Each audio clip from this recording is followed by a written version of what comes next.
Hello students, welcome to my channel. तो यह video helpful होगा बीए थर्ड ईयर के 5th सेमेस्टर वाले स्टूडेंट्स के लिए जो 2024-25 में इंग्लिश लिटरेचर का एग्ज़ाम देने वाले हैं। देखिए, बीए थर्ड ईयर में आते ही आपके हर एक सब्जेक्ट के 2 पेपर होते हैं।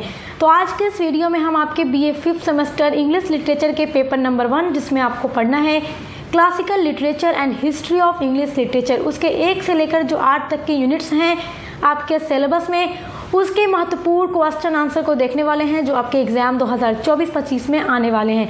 तो आज की वीडियो में हम आपके 1 से लेकर 8 तक की सारी यूनिट्स का पूरा इंपॉर्टेंट क्वेश्चन आंसर एक ही वीडियो के थ्रू प्रोवाइड कर देंगे और आपको बस यही वीडियो देखने के बाद एग्ज़ाम में चले जाना है। यहाँ से आपके एग्ज़ाम में 95% क्वेश्चन आ जाएंगे। बच्चे परेशान रहते हैं कहाँ से पढ़ें, एग्ज़ाम सर पे आ चुका है, तो ये परेशानी आपकी ख़त्म हो चुकी है, क्योंकि हमारे चैनल पर हम आपके हर एक सब्जेक्ट की महासंग्राम रिवीजन क्लास देते हैं, मॉडल पेपर देते हैं, प्लस जो 1 से लेकर 8 तक की आपके यूनिट्स हैं इंग्लिश लिटरेचर के पेपर 1 एंड पेपर 2 की एंड अदर सभी सब्जेक्ट की, वो हमने कंप्लीट करा दी है। तो आप ज़रूर विजिट करके देखिएगा, प्लेलिस्ट बनी हुई है। चलिए आज का ये इंपॉर्टेंट वीडियो शुरू करते हैं।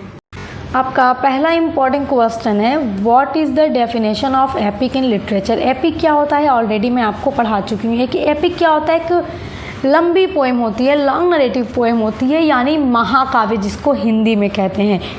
तो फुल वीडियो हमारे चैनल पे अपलोड है, प्लेलिस्ट मैंने बना दी है, सब उसमें ऐड कर दिया है। फुल क्लास करने में अगर आप इंटरेस्टेड हो तो ज़रूर कीजिएगा, क्योंकि अगर आपने क्लास कर ली तो फिर कहीं से भी क्वेश्चन आ जाए आपका कभी पेपर में नहीं छूटेगा। और पूरी क्लास में कराती हूँ, उसके बाद ही मॉडल पेपर देती हूँ। क्लास पहले कराती हूँ क्योंकि वो ज़्यादा इंपॉर्टेंट है, उसके बाद आपका जो क्वेश्चन इंपॉर्टेंट होता है वो मैं ऑलरेडी दे देती हूँ। तो आपके लिए हर एक चीज़ सिंपल हो जाती है हमारे चैनल पर, हमारे चैनल के साथ जुड़े रहने से। पहला इंपॉर्टेंट क्वेश्चन है कि एपिक क्या है लिटरेचर में, इसको डिफाइन करो। बहुत इंपॉर्टेंट क्वेश्चन है और ये आपके एग्जाम में शॉर्ट क्वेश्चन में ज़रूर पूछेगा। Epic is a long often book length narrative involves from the retails the heroic journey of a single person of और ग्रुप ऑफ पर्सन्स। देखो, जो एपिक होता है एक बहुत ही लॉन्ग नरेटिव पोएम होती है, इसकी जो लेंथ होती है वो बहुत लंबी होती है, महाकाव्य होता है और ये एक हीरोइक जर्नी होती है टू ए सिंपल पर्सन, यानी एक अकेले व्यक्ति की, एक सिंगल आदमी की ये स्टोरी हो सकती है, या फिर ग्रुप ऑफ मेंबर्स की भी, यानी व्यक्तियों के समूह की भी इसमें पूरी बात या वर्णन हो सकता है। तो ये बहुत लंबी कहानी होती है, बहुत लंबी ये पोएम होती है। एपिक एक तरह की क्या होती है, पोएम होती है, लंबी पोएम होती है। जैसे आप लोग महाकाव्य जैसे जानते हैं ना, महाकाव्य, वैसे ही। अगला क्वेश्चन देखिए, why it is called an epic. Why it is called an epic, epic को एपिक क्यों कहा जाता है, तो क्या वजह है कि इसका नाम एपिक पड़ा। The word epic come from the ancient Greek word epos. जो एपिक वर्ड है वो ग्रीक भाषा के वर्ड एपोस से बनकर निकला है, विच सिंपली मीन्स, जिसका सिंपल सा अर्थ होता है वर्ड, नरेटिव और सॉन्ग, जिसका मतलब होता है सॉन्ग या वर्णन करना। तो एक जो एपिक होता है, इसका नाम एपिक इसलिए रखा गया क्योंकि एक ऐसा सॉन्ग होता है, एक ऐसी पोएम होती है जो बहुत लंबी होती है और इसमें एक कहानी की तरह किसी सुपर हीरो की स्टोरी को बताया जाता है। अगला इंपॉर्टेंट क्वेश्चन देखिए, what is the best example of an epic. Epic का बेस्ट एग्जाम्पल कौन सा है, तो क्लास आपको कराई थी तभी मैंने आपको बताया था। देखिए, इन लिटरेरी यूजेस, साहित्यिक प्रयोग में, the term encompasses both oral and written compositions. देखिए, लिटरेचर में क्या होता है कि जो एपिक होता है वो ओरल एंड रिटेन दोनों फॉर्म में लिखा जाता है। पहले देखिए, बहुत टाइम पहले जो ग्रीक राइटर थे होमर, वो ओरल एपिक गाया करते थे, मतलब वो लिखते नहीं थे, वो गाया करते थे, लंबी लंबी कविताएं वो गाया करते थे। फिर बाद में उसको लिखा भी जाने लगा, ताकि उसको लिखे रहेंगे तो आने वाले लोग भी उसको पढ़ सकेंगे। तो ये क्या होता है कि रिटन फॉर्म में भी होता है, ओरल फॉर्म में भी होता है। The prime examples of oral epic are Homer's the Iliad and the Odyssey. और सबसे अच्छा एग्जाम्पल है ओरल एपिक का, यानी मुँह से गाई गई, जिसको लिखा नहीं गया, गाया गया मुँह से, ओरल एपिक। होमर जो कि ग्रीक पोएट थे, बहुत ही महान ग्रीक पोएट थे जिन्होंने एपिक की शुरुआत की। तो इनकी एपिक है द इलियड नाम नोट कीजिए, ऑब्जेक्टिव्स जिनका पेपर होता है अभी नोट करें। The Iliad and the Odyssey, ये होमर की ओरल एपिक है, तो ये क्वेश्चन वेरी वेरी इंपॉर्टेंट है। चलिए अगला क्वेश्चन देखिए। अगला क्वेश्चन भी बहुत बहुत इंपॉर्टेंट है। What are the types of epic, epic कितने टाइप का होता है? तो देखिए there are two main types of epic. The folk epic, epic जो होता है दो टाइप का होता है। Folk epic created the developed through the oral tradition and the literary epic a story attributed to a single identified author. जो folk महाकाव्य होता है मौखिक परंपरा से यानी कि ओरल ट्रेडिशन से निकल करके इसका विकास हुआ, ये डेवलप हुआ, रिटन फॉर्म में आया बाद में। ये पहले तो इसको सिर्फ गाया जाता था लेकिन बाद में ये रिटन फॉर्म में भी आया। तो एपिक दो टाइप का होता है, ओरल एंड रिटन। अगला इंपॉर्टेंट क्वेश्चन है 100%, इसको भी नोट कीजिए। What are the features of an epic, ये 100% परीक्षा के लिए आना ही आना है क्योंकि ये जो क्वेश्चन है बहुत इंपॉर्टेंट है। जो एपिक होता है, एपिक से रिलेटेड सारा क्वेश्चन आपके एग्ज़ाम में आएगा। एपिक से रिलेटेड 4 से 5 क्वेश्चन तो आ ही सकते हैं आपके एग्ज़ाम में, वेरी शॉर्ट लॉन्ग सब मिला करके। लॉन्ग के लिए भी वीडियो अपलोड करूँगी, परेशान होने की ज़रूरत नहीं है। और लॉन्ग के लिए सबसे अच्छी बात होती है आप हमारे द्वारा प्रोवाइड कराई गई क्लास ज्वाइन कीजिए जो हमारे प्लेलिस्ट में ऐड है। देखिए देयर आर मेनली 6 एलिमेंट होते हैं इसके मेनली, मगर जब आपसे वेरी शॉर्ट में पूछेगा तो आपसे केवल 3 ही लिख दीजिएगा। यहाँ पे 3 हैं, आप इनको देख लीजिए। Plot centres around a hero of unbelievable stature, जो प्लॉट होता है वो अनबिलीवेबल होता है यानी अविश्वसनीय कद यानी कि स्ट्रेचर मतलब होता है कद यानी लंबाई या ऊंचाई। तो जो प्लॉट होता है यानी कथानक अविश्वसनीय कद के नायक पर केंद्रित होता है। सेकेंड है involves deed of superhuman strength and valour. जो एपिक होता है इसमें अलौकिक शक्ति और वीरता के कार्य शामिल होते हैं क्योंकि इसमें एक हीरो होता है जिसके अंदर बहुत सारी शक्तियाँ होती हैं, सुपर ह्यूमन यानी कि इसमें अलौकिक शक्ति दिखाई जाती है और हीरो के अंदर बहुत ज़्यादा पावर भी होती है। थर्ड है इसका फीचर वास्ट सेटिंग, यानी कि जो इसकी सेटिंग होती है एपिक की वो बहुत ही विशाल होती है। वास्ट मतलब विशाल होती है। तो ये सारे क्वेश्चन आपके बहुत ज़्यादा इम्पोर्टेंट हैं। अगला क्वेश्चन देखिएगा, 100% आना ही आना है, टॉप लेवल का ये क्वेश्चन है 2025 की परीक्षा में। और फिर आने वाली जो परीक्षा होगी 26, 27, 28 उसमें भी ये क्वेश्चन आएगा ही आएगा। क्या है आपका question?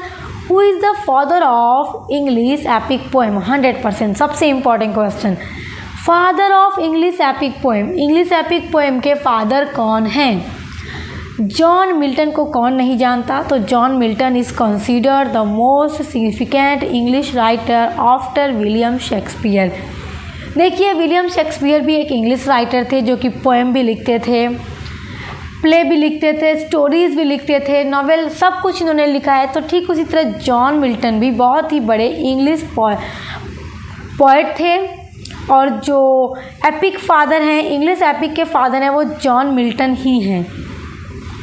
His epic paradise lost, John Milton की जो एपिक है पैराडाइज लॉस्ट, आप लोगों ने इसका नाम ज़रूर सुना होगा। अगर नहीं सुना है तो आज सुन लीजिए। पैराडाइज लॉस्ट जॉन मिल्टन के द्वारा लिखी गई एक महाकाव्य है, एक एपिक पोएम है। Classical tragedy and pastoral elegy Lycidas are widely regarded as the greatest poem of their kinds in English। देखिए एक pastoral elegy होती है जो लिसिडस, जॉन मिल्टन ने एक पेस्टोरल इलेजी लिखी है। इलेजी भी एक फॉर्म ऑफ पोएट्री है जो आप BA सेकेंड सेमेस्टर में पढ़ चुके हैं, मैं आपको पढ़ा चुकी हूँ। एक ऐसी पोएम होती है जिसमें राइटर शोक दिखाता है, उदासियाँ दिखाता है। तो लिसिडस जॉन मिल्टन की एक पेस्टोरल इलेजी है और पैराडाइज लॉस्ट उनकी महाकाव्य है, एपिक पोएम है। तो ये सब ग्रेट एग्जाम्पल हैं जॉन मिल्टन की पोएम का, इसलिए इनको इंग्लिश एपिक पोएम का फादर माना जाता है। अगला क्वेश्चन है what do you understand by tragedy, tragedy के बारे में आप क्या जानते हैं? तो ट्रेजेडी आप पढ़ चुके हैं। हिस्टोरिकल बैकग्राउंड जो आपका यूनिट नंबर 1 है उसमें मैं पढ़ा चुकी हूँ। The word tragedy refers to a composition of serious और सॉरोफुल नेचर। ट्रेजेडी एक ऐसा ड्रामा होता है, एक ऐसा प्ले होता है, एक ऐसा लिटरेरी वर्क होता है जिसमें सीरियस और सॉरोफुल जो इवेंट्स होते हैं वो इंक्लूड किए जाते हैं। ये एक बहुत ही सैड स्टोरी होती है। इसके एंड में मेन हीरोइन या हीरो की डेथ हो जाती है। जो मेन हीरो होता है स्टोरी के अंदर, नाटक के अंदर, उसका जो कैरेक्टर होता है वो डाउनफॉल हो जाता है, उसके कैरेक्टर का पतन हो जाता है और स्टोरी पूरी तरह से सैड वाली होती है। इसकी एंडिंग हमेशा ऑडियंस को उदास करती है, बहुत ही सैड एंडिंग होती है, उसी को ट्रेजेडी कहा जाता है। अगला इंपॉर्टेंट क्वेश्चन देखेंगे, what is the latest view of tragedy. Tragedy का लेटेस्ट व्यू क्या है। एंड देखिए ये क्वेश्चन इस तरीके से भी पूछ सकता है, is the fall and death of hero और heroine necessary in a tragedy. Most important question, top level का क्वेश्चन है और बहुत बहुत अच्छा क्वेश्चन है, ये तो आपसे ज़रूर पूछ देगा। देखिए जैसा कि आप सभी को मैंने बताया है कि जो ट्रेजेडी होती है एक ऐसी प्ले होता है, एक ऐसा नाटक होता है जिसमें मेन हीरोइन या हीरो का कैरेक्टर डाउनफॉल हो जाता है या डेथ हो जाती है। तो क्या दिस इज़ नेसेसरी, क्या ये बहुत नेसेसरी है ट्रेजेडी के अंदर कि मेन हीरो या हीरोइन की डेथ होना ही होना है, कैरेक्टर का डाउनफॉल होना ही होना है। तो क्वेश्चन तो बड़ा बढ़िया है आपसे जो कर रहा। तो देखिए क्या होगा इसका आंसर। एनी लिटरेरी कंपोजिशन, किसी भी लिटरेरी कंपोजिशन में without involving death of the hero और heroine but showing human suffering as Harold Pinter's play The Caretaker is a tragedy in modern English literature. बड़ा अच्छा question है। देखिए जितना भी लिटरेरी वर्क है जो ट्रेजेडी लिखी जाती हैं उसमें without involving death of the hero और हीरोइन, ज़रूरी नहीं है कि हीरो हीरोइन की डेथ भी हो, बट शोइंग ह्यूमन सफरिंग, इसमें मानवीय पीड़ा को दर्शाया जाता है। मानवीय पीड़ा का मतलब जो मेन हीरो हीरोइन होंगे उसमें हो सकता है बहुत ज़्यादा परेशान हो, डोमेस्टिक ट्रेजेडी भी हो सकती है ना, जो घरेलू चीज़ें दिखाई जाती हैं। मिडिल क्लास होते हैं मेन कैरेक्टर, उनके आगे पीछे बहुत प्रॉब्लम्स होती हैं, तो ज़रूरी नहीं है कि उसमें मेन हीरो हीरोइन की डेथ ही दिखाई जाए। उसमें जो मेन हीरो हीरोइन होंगे वो बहुत ज़्यादा परेशान रहेंगे, बहुत उनके आगे प्रॉब्लम्स होंगी, तो भी तो देखने वाले ऑडियंस को बुरा लगेगा, सैड फील होगा। तो इसमें इस तरह का होता है। होराल्ड पिंटर जो कि प्ले राइट थे, उन्होंने लिखा है एक प्ले द केयर टेकर। ये बहुत ही अच्छी ट्रेजेडी इसका एग्जाम्पल है और ये एक मॉडर्न इंग्लिश लिटरेचर की ट्रेजेडी है। तो याद कीजिए, याद रखिएगा। अगला क्वेश्चन देख लेते हैं, what did the word tragedy mean originally. 100% आना ही आना है ये क्वेश्चन। Originally the term tragedy refers to a dramatic composition of sorrowful nature involving fall and death of hero. देखिए what did the word tragedy mean originally, मतलब tragedy का जो ओरिजिनल मीनिंग होगा वो क्या होगा। तो ओरिजिनल मीनिंग तो यही होगा कि ये एक बहुत सोरोफुल एंडिंग इसमें होती है, पूरे इवेंट्स बहुत दुखद होते हैं, ऑडियंस को उदास करते हैं और उसमें मेन हीरो या हीरोइन का डाउनफॉल होता है, कैरेक्टर का पतन होता है और डेथ हो जाती है। उसी को हम ट्रेजेडी कहते हैं। और विलियम शेक्सपियर की ट्रेजेडीज़ में तो हम ऐसा ही देखते हैं कि मेन या हीरो या हीरोइन की डेथ होगी। आपने ओथेलो पढ़ा 3rd सेमेस्टर में, आपने मैकबेथ देखा, किंग लियर पढ़ा, तो आप अच्छे से जानते हैं। अगला क्वेश्चन देख लेते हैं आपका। अगला इंपॉर्टेंट क्वेश्चन है, what do you understand by comedy. Comedy से भी 100% क्वेश्चन आपके एग्जाम में आना ही आना है और कॉमेडी पर भी फुल वीडियो मैंने बना दी है। A comedy is a literary composition of amusing characters. चलिए अब दिख रहा है ना, हाँ चलिए। Amusing characters with a happy ending, इसमें एंडिंग हमेशा हैप्पी होती है। क्या होती है, हमेशा हैप्पी एंडिंग होती है इसमें, जबकि ट्रेजेडी फुल तरीके से अपोजिट होती है कॉमेडी की। देखिए कॉमेडी हो या फिर ट्रेजेडी हो, ये क्या है, ड्रामा है, ड्रामा ही है। अब ड्रामा का ये सब अलग अलग से टाइप्स हैं जो आप 3rd सेमेस्टर में पढ़ चुके हैं। जो चीज़ें हम पिछले बार पढ़े होते हैं वही चीज़ें हमें आगे मिलती हैं, ये बात तो आपको पता है। ताकि आप उस चीज़ को जानते रहेंगे तो आगे पढ़ेंगे तो आपको अच्छे से याद होगा। तो आप 1st सेमेस्टर से इंग्लिश पढ़ते आ रहे हैं हमारे साथ। उम्मीद करती हूँ हमारे चैनल से आप अच्छे से पढ़ते होंगे और अच्छे से तैयारी करते होंगे एग्ज़ाम की। मेरा पूरा कोशिश यही रहती है कि मैं बस आपको ऐसे वीडियोस प्रोवाइड कराऊं अपने चैनल के थ्रू कि आप लोगों के लिए वो हेल्पफुल हो, और मैं हमेशा वैसे ही वीडियोस आपको प्रोवाइड कराती हूं। हमारा चैनल बेस्ट है बीए के लिए। चलिए आगे बढ़ते हैं, अगला क्वेश्चन देखते हैं। अगला इंपॉर्टेंट क्वेश्चन देखिए, बहुत इंपॉर्टेंट है, 100% ये क्वेश्चन भी आना ही आना है, टॉप लेवल का ये क्वेश्चन मैं अब आपको बताने जा रही हूँ ऑगस्टन रोम से रिलेटेड, क्योंकि ऑगस्टन एज से रिलेटेड।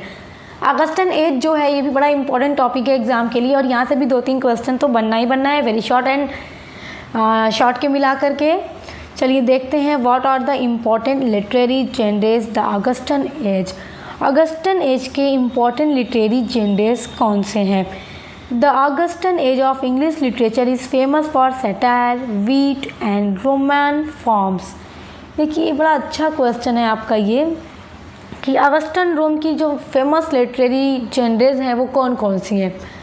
तो ये 100% आना ही आना है, जो कि बहुत इंपॉर्टेंट है आपके लिए। तो Augustan age of English literature is famous for, English literature में ये फेमस है फॉर सैटायर। सैटायर का मतलब होता है हास्य व्यंग, विट मतलब होता है बुद्धि, रोमन फॉर्म का मतलब होता है रोमन का रूप। तो इन सारी चीज़ों के लिए ऑगस्टन एज बहुत ज़्यादा फेमस है इंग्लिश लिटरेचर में। चलिए अगला क्वेश्चन देखते हैं।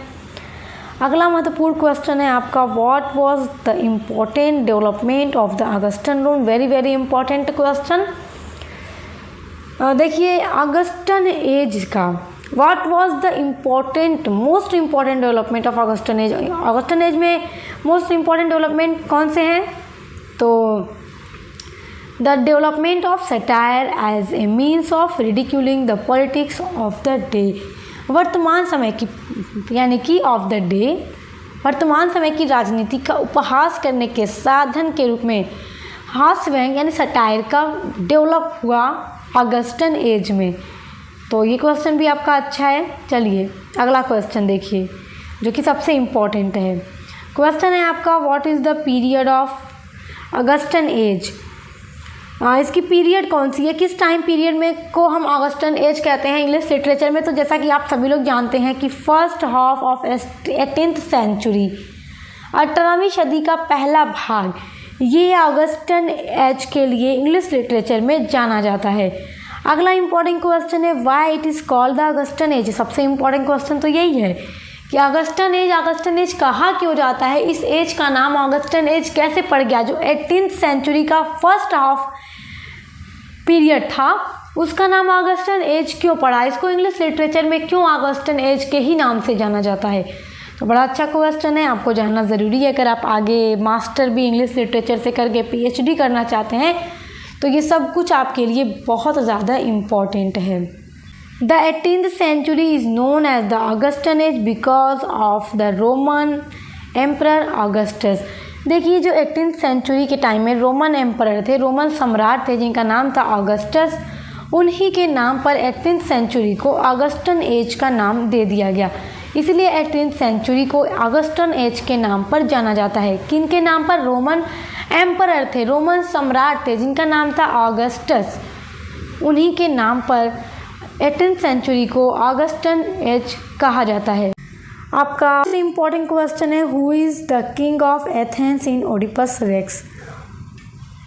एथेंस का किंग कौन है? तो Theseus is the king of Athens. ठीक है, थेसियस किंग हैं एथेंस के इन ओडिपस रेक्स में। कॉनोस ए रिनाउंड एंड पावरफुल वॉरियर, जो कि एक पावरफुल वॉरियर हैं यानी योद्धा हैं। देखिए अगला इम्पॉर्टेंट क्वेश्चन है, who is the father of Oedipus racks. देखिए ये क्वेश्चन इंपॉर्टेंट है कि ओडिपस रेक्स के फादर कौन थे। स्टोरी आपने पढ़ी है, नॉवेल पूरी, सॉरी ये तो प्ले है सोफोक्लिस का। तो Laius is the father of Oedipus Rex, but this fact, ये जो फैक्ट था, is only disclose at the end of the play. देखिए राजा लॉयस जो थे वो फादर ऑफ ओडिपस रेक्स थे। ओडिपस के पिता कौन थे? राजा लॉयस, जिनकी डेथ हो चुकी थी। मगर ये जो फैक्ट था इस नॉवेल में, सॉरी नॉवेल नहीं ये प्ले है, बाय मिस्टेक मैंने नॉवेल बोल दिया। इस प्ले में ये चीज़ बाद में सबको पता चलती है कि ओडिपस के फादर लॉयस थे और ओडिपस ने खुद अपने फादर को मार डाला और वो खुद भी नहीं जानता था कि ये मेरे फादर हैं। आप लोगों ने प्ले पढ़ा है तो आपको बहुत अच्छे से पता होगा, मैंने सारा चीज़ें आपको बहुत डिटेल में पढ़ाई थी। चलिए अगला देखते हैं, who is killed जोकास्टा। Oedipus racks killed जोकास्टा who was his mother and wife later on. जोकास्टा को कौन मारता है प्ले में? तो जोकास्टा को ओडिपस रेक्स मार देता है प्ले के एंड में। आप लोगों ने देखा था कि जोकास्टा को ओडिपस बहुत गुस्से में जाता है और मार देता है। एंड जो कि ओडिपस की मदर थी, माँ भी थी, एंड वाइफ लेटर ऑन, और बाद में वो अपनी माँ से ही शादी करता है। राजा लायस को वो मार देता है जो ओडिपस के फादर थे, और वो अनजाने में मारता है क्योंकि एक भविष्यवाणी हुई थी कि राजा लायस का जो बेटा होगा वो बड़ा होकर अपने फादर को मार देगा और अपनी माँ से शादी कर लेगा। तो इसलिए राजा लायस एंड जोकास्टा ने अपने बेटे की पैदाइश के बाद ही उसे फेंकवाने के लिए दे दिया था अपने एक नौकर को, लेकिन वो बच्चा पला बड़ा हो जाता है, कहीं कोई और उसको पाल के बड़ा कर देता है। तो एक बार रास्ते में वो खुद राजा लायस को मार देता है एंड बाद में वो अपनी ही माँ जोकास्टा से शादी करता है। जैसा कि सब कुछ अनजाने में हुआ था, न जोकास्टा जानती थी कि ये मेरा बेटा है, ना ओडिपस जानता था कि ये मेरी माँ है जिससे मैं शादी कर रहा हूँ और जो उसकी वाइफ हो गई, यहाँ तक कि फिर उसके बच्चे भी पैदा होते हैं। तो जब एंड में ये सब कुछ जानता है वो ओडिपस, जब पूरी सच्चाई जानता है तो अपनी आँखों को अंधी कर लेता है और चला जाता है वहाँ से, क्योंकि उसने वादा किया था कि जब राजा लायस का कातिल मिलेगा तो वो उसको शहर से निकाल देगा, जबकि वो खुद कातिल था। आप लोगों को अगर कन्फ्यूज़न हो रहा है कि ये कैसी स्टोरी है, हमने नहीं पढ़ी, तो आप लोग पढ़ लीजिएगा। मैं लिंक दे दूँगी इसी वीडियो के डिस्क्रिप्शन बॉक्स में, क्योंकि बहुत इंपॉर्टेंट है। आप इंग्लिश लिटरेचर पढ़ते हैं, आपके सिलेबस में ये प्रिस्क्राइब्ड है, बहुत बहुत इम्पॉर्टेंट है। चलिए अगला क्वेश्चन देखिए, what is the chorus in Oedipus racks? देखिए कोरस कौन है ओडिपस रेक्स में? The chorus in the theatre में कोरस जो है is a group of singers and dancers. ये ग्रुप होता है सिंगर का जो गाना गाते हैं एंड डांसर जो डांस करते हैं, who take part in a drama and are accompanied by music. तो ये एक ग्रुप होता है जो नाटक में भाग लेते हैं और पूरा गाना के साथ डांस भी करते हैं। तो कोरस था इस प्ले में। अगला क्वेश्चन देखिए, what are the functions of the chorus? इस प्ले में कोरस के क्या क्या कार्य हैं? तो the function of the chorus in this play, इस प्ले ओडिपस रेक्स में जो कार्य हैं कोरस के, can be categorised into 5 headings. 5 headings में हम इसको बांट सकते हैं। फर्स्ट है मेडिएटिंग यानी कि मध्यस्थता, दो चीज़ों के बीच में मध्यस्थता यानी कि कंपैरिजन करना। दूसरा है इवैल्यूएटिंग यानी कि किसी भी चीज़ की तुलना करना। फोरबॉन्डिंग यानी कि भविष्य का ज्ञान करना, भविष्य के बारे में बताना।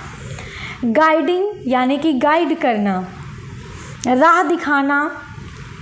एंड उसके बाद है ड्रामेटाइजिंग यानी कि नाटकीयता। तो ये सारे 5 कार्य कोरस के थे। चलिए ये उतना इम्पॉर्टेंट नहीं है, आपको लिए इम्पॉर्टेंट कौन सा है कि ओडिपस के फादर कौन थे और जोकास्टा को मारा कौन, ये सारे क्वेश्चन ज़्यादा इम्पॉर्टेंट हैं आपके लिए।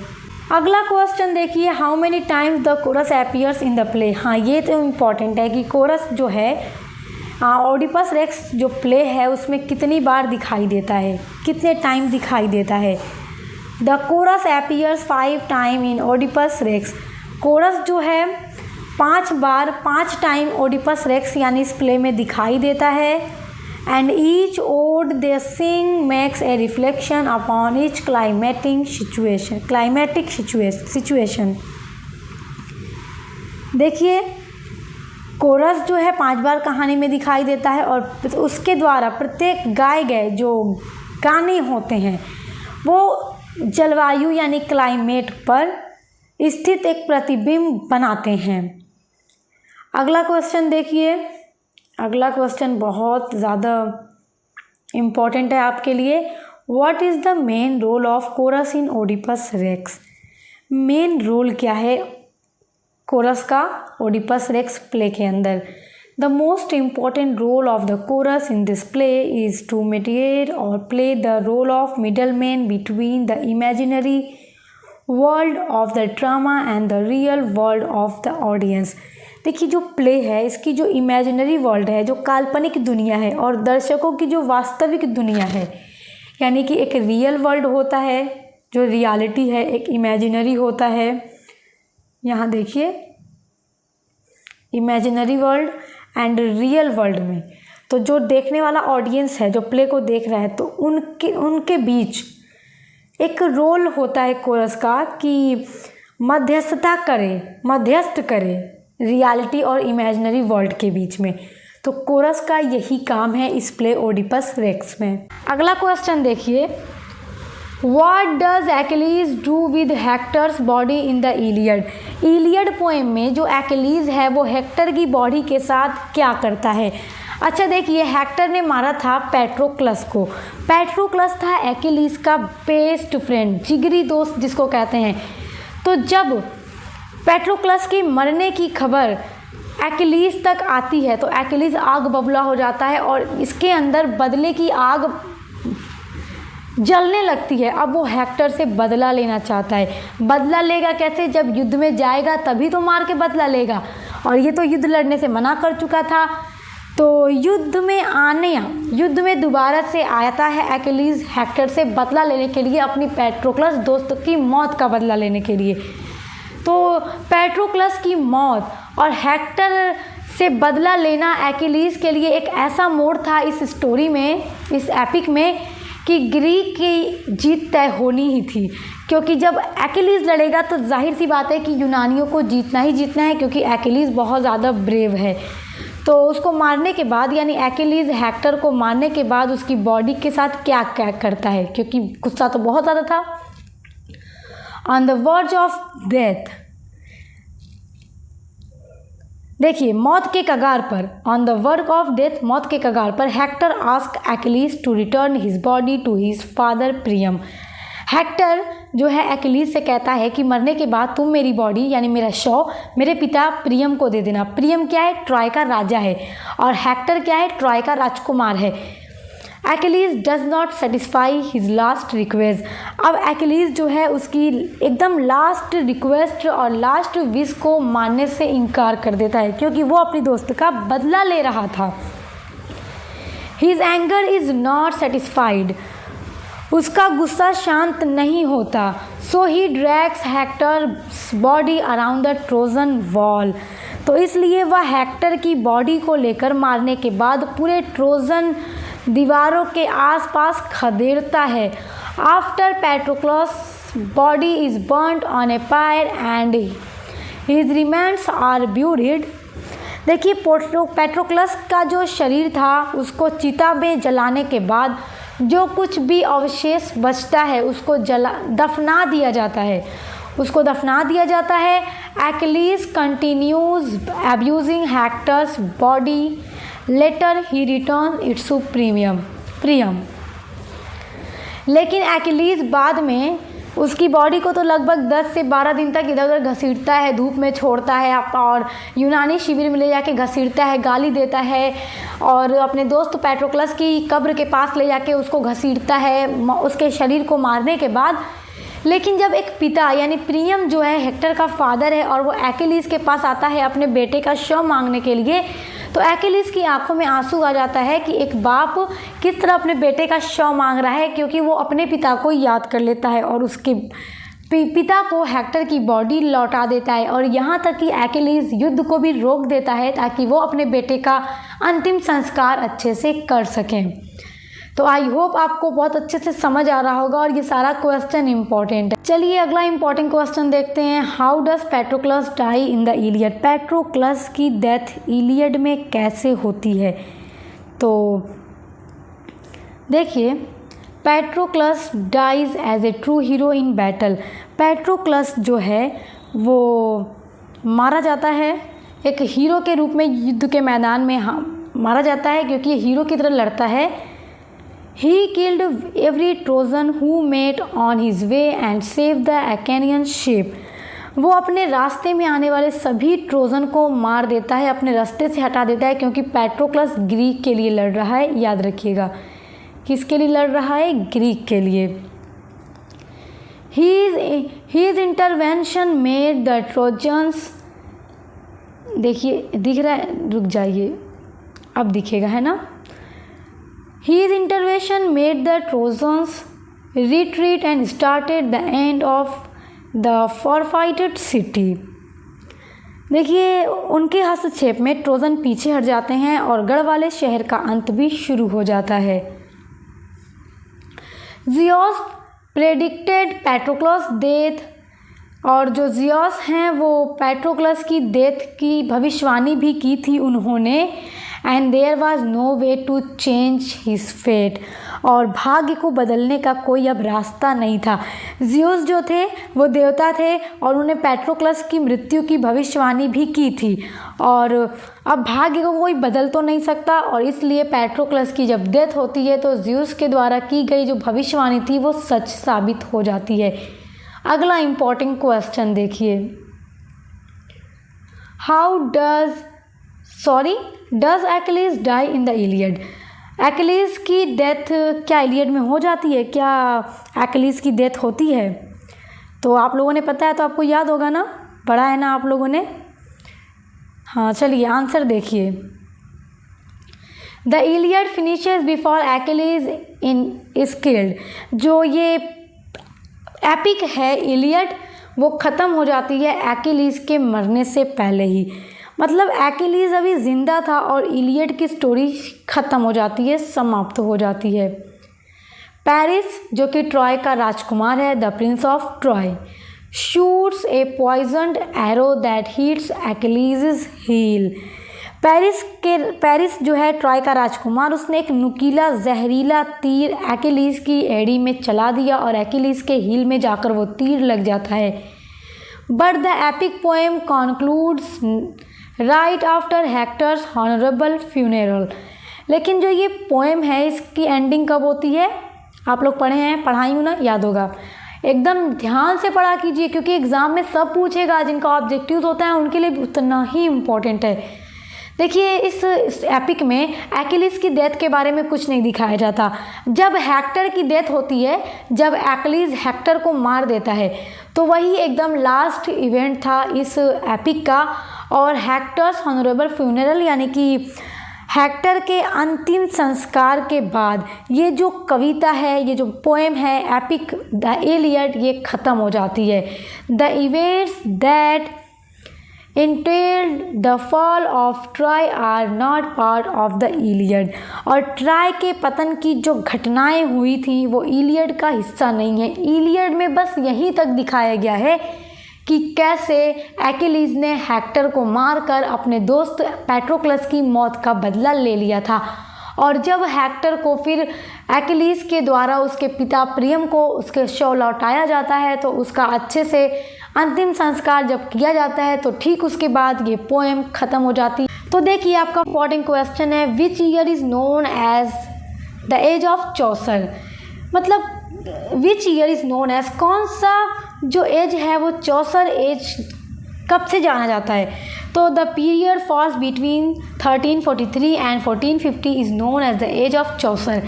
1343 से 1450 तक का जो एज था उसको चौसर एज के नाम से जाना जाता है। सेकेंड इम्पॉर्टेंट आपका क्वेश्चन है, what was the main feature of the age of Chaucer. Chaucer age के मेन फीचर कौन कौन से थे? This is very important question, बहुत बहुत ज़्यादा इंपॉर्टेंट क्वेश्चन है ये आपका, तो आप इसको एकदम अच्छे से तैयार कर लीजिएगा, नोट कर लीजिए। देखिए जो मेन फीचर्स थे चौसर एज के, उसमें था black death, famine and social unrest are the main features of Chaucer age. The age of Chaucer faced natural calamities and social unrest। देखिए ब्लैक डेथ यानी काली मृत्यु, फेमाइन यानी कि स्त्रीत्व, और सोशल अनरेस्ट का मतलब सामाजिक अशांति, ये सारे कुछ मेन फीचर्स थे चौसर एज के। And the Chaucer age faced, जो चौसर एज था उसने फेस किया natural calamities and social unrest का। तो ये बहुत इंपॉर्टेंट क्वेश्चन है, आप इसको ज़रूर तैयार कीजिएगा। आपका नेक्स्ट इंपॉर्टेंट क्वेश्चन है, why Chaucer is called the father of English literature. This is very very important question. आप इस क्वेश्चन को एकदम से नोट कर लीजिए, अभी स्क्रीनशॉट कर लीजिए। वाई चौसर इज कॉल्ड, चौसर क्यों कहे जाते हैं फादर ऑफ इंग्लिश लिटरेचर? जब मैंने आपकी यूनिट कंप्लीट कराई थी, मैंने उसमें पूरा डिटेल में आपको पढ़ाया है कि क्यों चौसर को फादर ऑफ इंग्लिश लिटरेचर कहा जाता है, क्योंकि इन्होंने इंग्लिश लिटरेचर को इतना ज़्यादा डेवलप किया, इतनी अच्छी अच्छी पोइट्रीज़ इन्होंने इंग्लिश लिटरेचर को दी हैं, इसलिए इन्हें कहा जाता है father of English literature. Chaucer is known as the father of English literature, a model of writing to be imitated by English poets. जो अंग्रेज़ी कवियों द्वारा अनुकरण किए जाने वाले लेखन का एक मॉडल है, और इन्होंने इतनी अच्छी अच्छी पोइट्रीज़ दी हैं इंग्लिश लिटरेचर को। आप जो यूनिट नंबर 5 का पार्ट 1 होगा ना, उसको पढ़िएगा, मैंने चौसर के बारे में ही पूरा डिटेल में पढ़ाया है, तो वहाँ से आपका लॉन्ग क्वेश्चन भी तैयार हो जाएगा। आपका नेक्स्ट इम्पॉर्टेंट क्वेश्चन है, what are the 3 periods of age of Chaucer. What are the 3 periods, ये क्लास करा रही थी, यूनिट्स करा रही थी, तभी मैंने आपको डिटेल में पढ़ा दिया था, और उस एज की जो मेन इम्पॉर्टेंट वर्क्स थे चौसर के, वो भी मैंने आपको बता दिया था। तो शॉर्ट में पूछेगा तो आपको तो ऐसे ही लिखना होगा कि चौसर का जो एज था वो कितने पीरियड्स में डिवाइड है। तो 3 पीरियड्स में डिवाइड है, तो वो 3 पीरियड्स कौन कौन से हैं? Chaucer's literary career divided into major periods. 3 major periods में चौसर का लिटरेरी कैरियर डिवाइड किया गया है, बांटा गया है।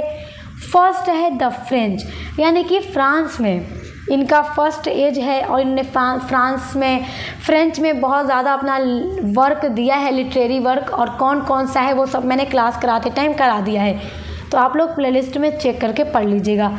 सेकेंड है द इटालियन, एंड थर्ड है द इंग्लिश। इटालियन में भी इन्होंने अपना वर्क पेश किया इंग्लिश लिटरेचर में, एंड फिर इंग्लिश लैंग्वेज में भी इन्होंने किया था। तो इसलिए चौसर का जो लिटरेरी कैरियर है वो 3 मेजर पीरियड में डिवाइड कर दिया गया है, French, Italian and English. I hope कि आप समझ रहे होंगे, और ये बहुत ज़्यादा इम्पॉर्टेंट है आपके एग्ज़ाम के पॉइंट ऑफ व्यू से, इसलिए इसको अच्छे से तैयार कर लीजिएगा। अब देखते हैं नेक्स्ट है आपका, what is the dark ages in literature. Dark age, जिसको हिंदी में कहेंगे अंधकार युग। तो what is the dark age in literature, साहित्य में अंधकार युग क्या है, लिटरेचर में डार्क एज क्या है। तो the dark ages is a term for the period of time between the fall of the Roman empire and the beginning of the Italian renaissance and the age of discovery. The dark age is a term, जो dark age है वो एक term के लिए use किया गया है, एक पीरियड के लिए यूज़ किया गया है। एंड ये पीरियड कब का है? जब रोमन एम्पायर का फॉल हो रहा था। रोमन एम्पायर का फॉल का मतलब पतन हो रहा था, समाप्ति हो रही थी रोमन एम्पायर की। एंड द बिगिनिंग, शुरुआत हो रही थी इटालियन रेनेसा की, यानी कि इटालियन पुनर्जागरण की जब शुरुआत हो रही थी। And the age of discovery, और खोज के युग की शुरुआत हो रही थी, मतलब अलग अलग चीज़ों की जब डिस्कवरी की जा रही थी रेनेसा के बाद। जब देखेंगे रेनेसा होता है, रोमन एम्पायर ख़त्म होता है, रेनेसा की शुरुआत यूरोप में होती है, और नए नए चीज़ों की डिस्कवरी की जाती है, यानी खोज की जाती है। तो उसके बीच का जो एज है उसको डार्क एज कहा जाता है, यानी कि रोमन एम्पायर ख़त्म हो रहा है एंड इटालियन रेनेसांस शुरू हो रहा है, तो उसके बीच का जो एज है वही डार्क एज लिटरेचर में कहा जाता है। तो बहुत बहुत इम्पॉर्टेंट है, आप इसको तैयार कर लीजिएगा। आपका देखिए क्वेश्चन है, when is the time of neo classical as.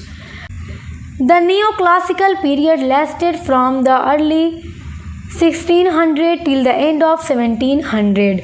देखिए जो न्यू क्लासिकल एज है उसकी शुरुआत 1600 ईस्वी से लेकर के 1700 ईस्वी तक है। तो याद रखिएगा, ये आपके लिए वेरी वेरी इंपॉर्टेंट है। नेक्स्ट आपका इंपॉर्टेंट क्वेश्चन है, what are the main characteristics of neo classical age. What are the main characteristics, main characteristics क्या है नियो क्लासिकल एज के। देखिए जितने भी क्वेश्चन आपके सभी यूनिट से आएंगे वो डिटेल में मैं बता रही हूँ, तो आप लोग सभी को एकदम अच्छे से तैयार कर लीजिएगा। अगर आपने इन सभी क्वेश्चन को तैयार कर लिया तो इसके बाहर आपके एग्जाम में कुछ भी नहीं आएगा। तो नियो क्लासिकल एज के जो कैरेक्टरिस्टिक्स हैं वो आपके वेरी शॉर्ट में ज़रूर पूछेंगे। तो चलिए देखते हैं। Neo classicism is characterized by clarity of form. देखिए जो न्यू क्लासिकल एज की विशेषता है, कैरेक्टरिस्टिक्स का मतलब होता है विशेषता। तो न्यू क्लासिकल एज की जो कैरेक्टरिस्टिक्स हैं वो है क्लैरिटी ऑफ फॉर्म, यानी कि जो रूप होता है, फॉर्म होती है, उसमें बहुत ज़्यादा क्लैरिटी है, स्पष्टता है, क्लियर हैं चीज़ें। सोबर कलर्स यानी कि शांत रंग। शैलो स्पेस, शैलो का मतलब उथला, स्पेस मतलब स्थान। Strong horizontal, strong horizontal and vertical यानी कि हॉरिजॉन्टल मतलब क्षैतिज, स्ट्रॉन्ग हॉरिजॉन्टल एंड वर्टिकल यानी लंबवत, जो लंबा होता है। That render that subject matter timeless and classical subject matter. तो मजबूत, हॉरिजॉन्टल एंड वर्टिकल, जो उस समय वस्तु को कम समय है और शास्त्रीय विषय वस्तु को प्रस्तुत करते हैं, यही नियो क्लासिकल एज की कैरेक्टरिस्टिक्स है। तो आप तैयार कर लीजिएगा। नेक्स्ट इंपॉर्टेंट क्वेश्चन देखिए, what is the main focus of neo classicism. What is main focus of neo classicism यानी कि नियो क्लासिसिज्म का जो मेन फोकस है वो किस चीज़ पर है। तो देखिए, the main focus of neoclassicism was, जो इसका मेन फोकस था, that art should express the ideal virtues in life. देखिए, art should express the ideal virtues in the life यानी कि आर्ट को, कला को जीवन में आदर्श गुणों में व्यक्त करना चाहिए। And could improve the viewer by imparting a moralizing message, और नैतिक संदेश देकर, नैतिक मोरलाइजिंग मैसेज, नैतिक मैसेज को दे करके व्यूअर्स का जो संदेह है उसको दूर करना चाहिए, बेहतर बनाना चाहिए। नेक्स्ट आपका इंपॉर्टेंट क्वेश्चन है, what are the reasons of the growth of the novel in 18th century. This is very important question, ये ज़रूर एग्जाम में पूछेगा कि रीजंस क्या हैं। तो चलिए रीजंस को देखते हैं। देखिए, इंपॉर्टेंट क्वेश्चन है, what are the reasons, reasons क्या है ऑफ द ग्रोथ, ग्रोथ होने के ऑफ द नॉवेल, नॉवेल के in the 18th century. 18th century में नॉवेल के ग्रोथ होने के क्या क्या मेन इंपॉर्टेंट रीज़न है, तो आप लोग देख लीजिए। This is very important question. There are some factors that are responsible to rise of 18th century novel. 18वीं शताब्दी में नॉवेल का राइज होना यानी उठना, आगे बढ़ना, ग्रोथ होना, बहुत कुछ इसमें बहुत सारे फैक्टर्स इंक्लूड हैं जो रिस्पॉन्सिबल हैं नॉवेल के ग्रोथ होने के।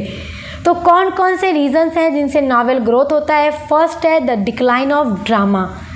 डिक्लाइन ऑफ ड्रामा का मतलब क्या है कि ड्रामा का डिक्लाइन होना, ड्रामा का जब पतन हुआ, डिक्लाइन का मतलब पतन होना या समाप्त होना।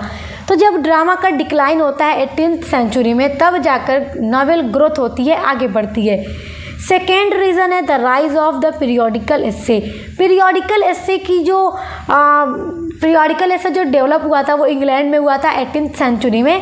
तो जब पीरियोडिकल एस्से राइज हुआ था, डेवलप हुआ था, तो ये भी एक रीज़न है नॉवेल के ग्रोथ होने का। थर्ड रीज़न है रेडी मटेरियल। देखिए, नॉवेल के लिए सारे मटेरियल रेडी थे, जैसे जो भी इसमें एलिमेंट्स यूज़ होते हैं, जो भी प्लॉट हो या फिर जितने भी फीचर्स इसमें यूज़ होते हैं इसको लिखने के लिए, तो वो मटेरियल अब रेडी हो चुके थे। तो मटेरियल जब रेडी थे तो राइटर्स के लिए नॉवेल लिखना आसान था। तो ये भी एक रीज़न था 18th सेंचुरी में नॉवेल के ग्रोथ होने का। फोर्थ रीज़न है the rise of common people. Common people का मतलब सामान्य लोगों का राइज होना, आगे बढ़ना, उठना भी नॉवेल के ग्रोथ होने का एक रीज़न है। फिफ्थ है no limitation of for classicism. Classicism के लिए कोई भी लिमिटेशन नहीं थी, कोई भी मतलब कि बाध्यताएं नहीं थी, जितना कुछ चाहिए था वो सब कुछ भरपूर था। तो ये भी एक रीज़न था नॉवेल के ग्रोथ होने का 18th सेंचुरी में। अब देखिए, सिक्स है the rise of the realism. Realism का मतलब होता है यथार्थवाद। तो रियलिज्म का भी राइज होता है, रियलिज्म भी आगे बढ़ता है, और नॉवेल में आप देखेंगे रियलिज्म चीज़ों को दिखाया जाता है जो बहुत यथार्थवाद हो। तो ये सारे कुछ मेन रीजंस हैं जिनसे नॉवेल ग्रोथ होती है 18th सेंचुरी में। अब आपका नेक्स्ट इंपॉर्टेंट क्वेश्चन देखते हैं। आपका नेक्स्ट इंपॉर्टेंट क्वेश्चन है, what are the most important features of the growth of the novel in 18th century. What are the most important features. Most important features क्या हैं of the growth of novel, novel के growth होने के 18th century में। तो ये भी आपके लिए वेरी इंपॉर्टेंट है। यहाँ पे देखिए मैं लिख देती हूँ कि ये इंपॉर्टेंट है, आप इसको तैयार ज़रूर कीजिएगा। A key concern in the growth of the novel is its preoccupation with realism and realistic depiction of society. देखिए, एक key concern in the growth of novel के विकास की एक प्रमुख चिंता थी. Novel is its preoccupation. Novel इसका यथार्थवाद विद रियलिज्म, इसकी यथार्थवाद और समाज के यथार्थवादी चित्रण में व्यस्तता यानी कि realistic depiction of society. Novel में सोसाइटी की जो रियलिज्म होती थी या जो रियलिस्टिक चीज़ें होती थी वही दिखाई जाती थी, जो रियलिटी हो. आप जब भी कोई नॉवेल पढ़ेंगे आप उसमें देखिएगा जो चीज़ें सोसाइटी में दरअसल हो रही हैं, लोगों के साथ जो भी प्रॉब्लम्स हैं, फैमिली हो, डोमेस्टिक हो या फिर किसी भी तरह का हो, एपिस्टोलरी, आप जितने भी तरह के नॉवेल पढ़े हैं जो मैं आपको पढ़ा चुकी हूँ पेपर नंबर 2 में, तो आपने देखा कि उसमें डोमेस्टिक चीज़ें या फिर सोसाइटी में होने वाली चीज़ों को दिखाया जाता है. तो ये इतना रियलिज्म होता है, इतना रियलिस्टिक होता है कि ये इसका मेन कारण था, रीज़न था इसके डेवलप होने का. नेक्स्ट इम्पॉर्टेंट क्वेश्चन देखिए, who are called the precursors of romanticism. Precursors मतलब होता है अग्रदूत कहना, ऑफ रोमांटिसिज्म. रोमांटिसिज्म के अग्रदूत यानी प्रिकॉर्सर्स किन्हें कहा जाता है. तो बहुत सारे राइटर्स हैं जिन्होंने रोमांटिसिज्म को डेवलप किया, तो उन्हें प्रिकॉर्सर्स ऑफ रोमांटिसिज्म कहा जाता है. यहाँ पे नाम नोट कर लीजिए आप लोग, क्योंकि ये आपके एग्ज़ाम में ज़रूर पूछेगा. ये ऑब्जेक्टिव्स टाइप क्वेश्चन में भी पूछ सकता है. ऑब्जेक्टिव्स टाइप में दे देगा 4 ऑप्शन, अब आप लिखो इसमें से कि कौन से हैं प्रिकॉर्सर्स ऑफ रोमांटिसिज्म. तो आपके लिए ये इम्पॉर्टेंट है.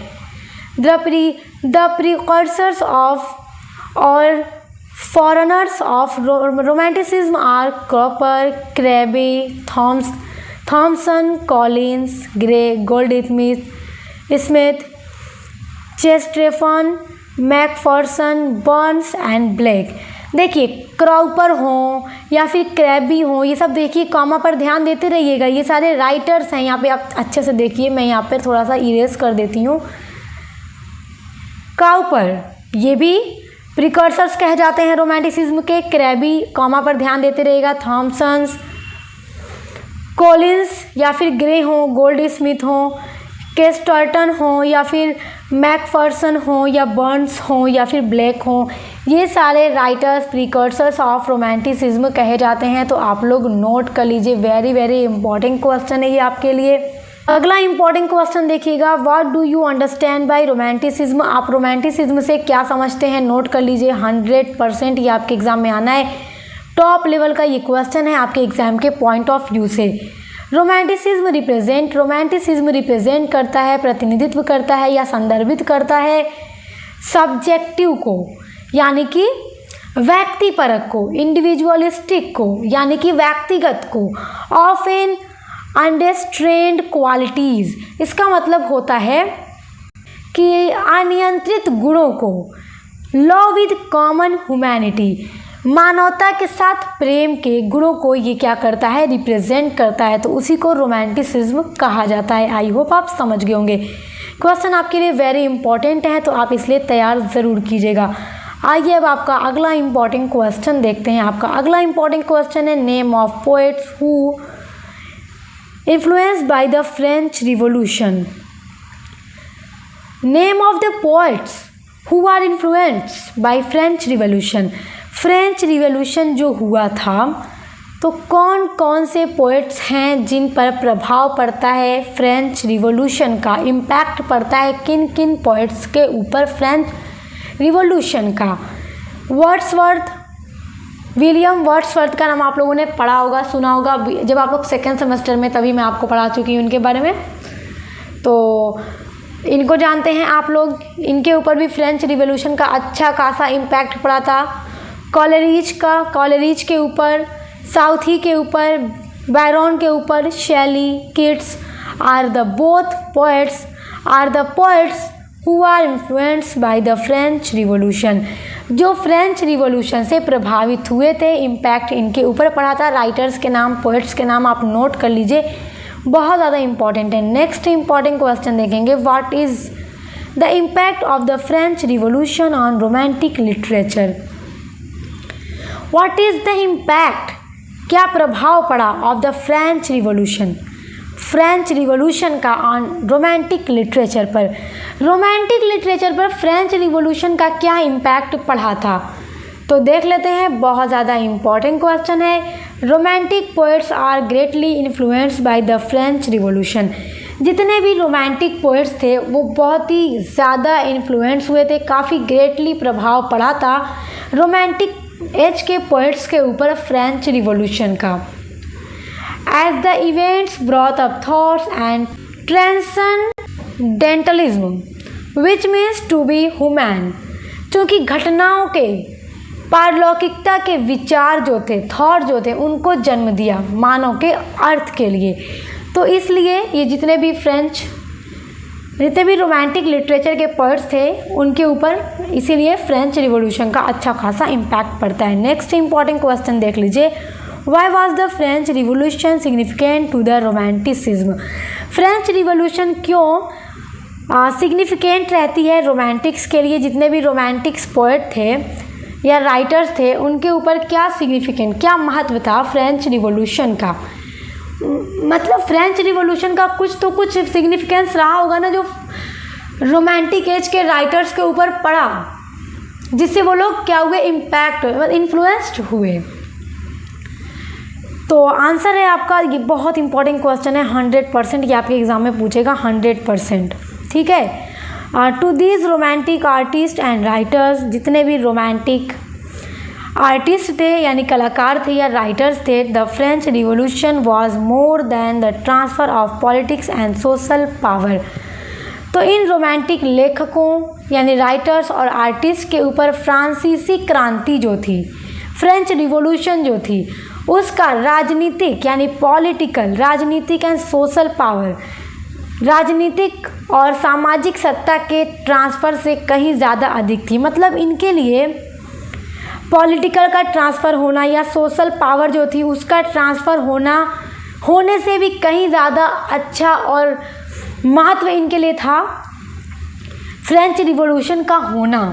It was the emergence of A morality, क्योंकि फ्रेंच रिवॉल्यूशन जो था इमर्जेंस था। इमर्जेंस का मतलब होता है उद्भव होना मोरालिटी का, क्योंकि यह एक नैतिकता का उद्भव था। That resemble the quite peaceful nature of man, जो मनुष्य के काफ़ी शांतिपूर्ण स्वभाव यानी जो पीसफुल नेचर हैं उनसे मिलती जुलती थी।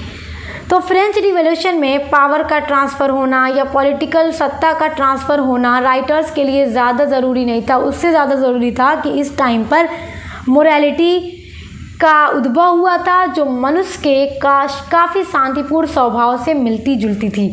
देखिए आपका इम्पॉर्टेंट क्वेश्चन है, what do you know about Victorian age. आप विक्टोरियन एज के बारे में क्या जानते हैं। तो this is very important question. देखिए हर एक एज से कैसे क्वेश्चन आएगा वही सब मैं आपको बता रही हूँ, पूरा आंसर भी आपको दे रही हूँ ताकि आप लोग अच्छे से एग्ज़ाम की तैयारी कर लें। The Victorian age was essentially the age of prose and novel. Victorian age essentially यानी कि मूलतः प्रोज और नॉवेल का एज था। The novel in this age, इस एज में जो नॉवेल थी, fills a place which drama held in the days of Elizabethan.